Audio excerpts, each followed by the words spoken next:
नमस्कार, good morning. कैसे हैं आप सब? आशा करते हैं आप लोग ठीक ही होंगे। तो हिट मशीन खेसारी लाल यादव जी का बवाल बोल बम सॉन्ग की शूटिंग हो चुकी है कंप्लीट और सारे गाने रिलीज के लिए तैयार है और बस इंतजार तो है पहला सोमवारी का। और पहला सोमवारी से ही किया जाएगा हिट मशीन का धमाका कश्यप कहर के साथ और शिल्पी राज, जो कि बहुत ही आजकल छाई हुई हैं अपने पूरे भोजपुरी इंडस्ट्री में।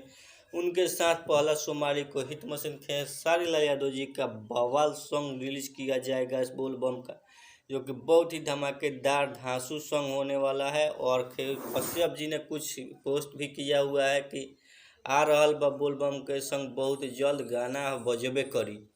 तो भाई से आप उम्मीद लगा सकते हैं कि ब्लास्ट ही सॉन्ग होगा, जो कि कश्यप कहर का लिखा हुआ हर एक सॉन्ग ब्लास्ट ही होता है। और हिट मशीन तो भाई हिट मशीन ही है, उनका तो जलवा पूरे भोजपुरी इंडस्ट्री में नंबर 1 पर बना हुआ है और बना ही रहेगा।